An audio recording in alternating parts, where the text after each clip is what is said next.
Les chefs du peuple, les autorités ne savaient que faire pour en venir à bout.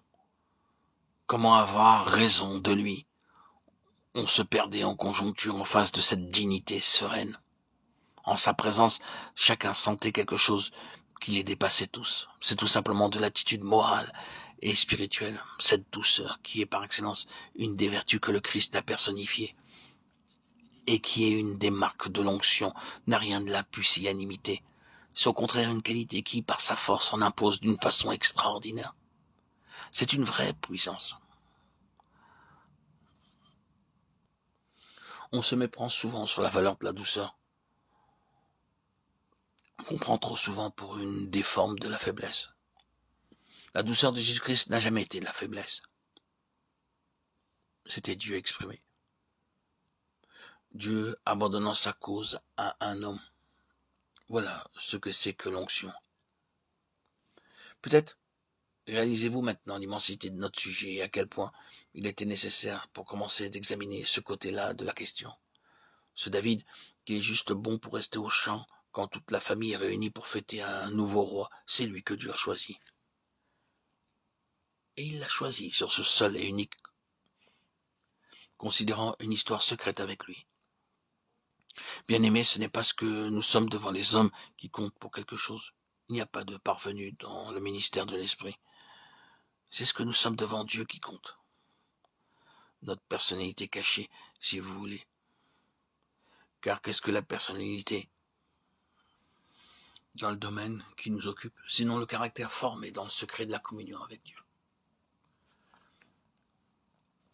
Une histoire secrète avec Dieu, manifestant ses résultats au dehors. Voilà ce que c'est qu'une personnalité, dans le sens où nous entendons ce mot-ci.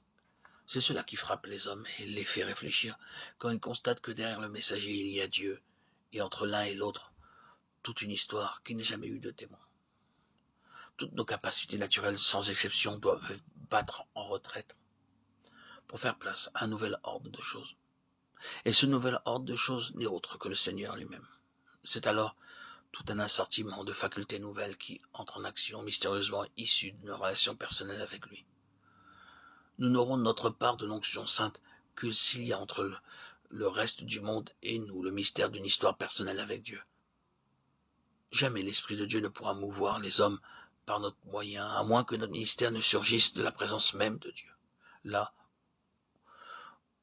où sans témoin, où nous sentons sa main sur nous, où nous sommes laissés reprendre, laissés juger, laissés éclairer, laissés mettre au point, et nous avons, à l'abri de tous les regards, appris à connaître notre Seigneur comme il aspire à être connu. Si nous voulions parler du lion et de l'ours et de la lutte terrible engagée par David contre l'un et l'autre, nous n'en aurions pour longtemps.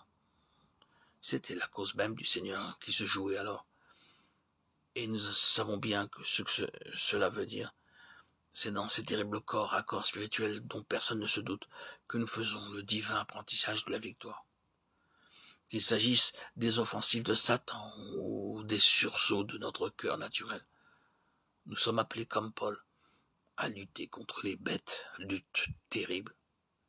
Mais c'est dans ces victoires secrètes que nous apprenons à connaître vraiment la toute-puissance de Dieu. C'est cela qui détermine un jour la manifestation extérieure de l'onction et sa consécration publique. C'est cela, et rien d'autre.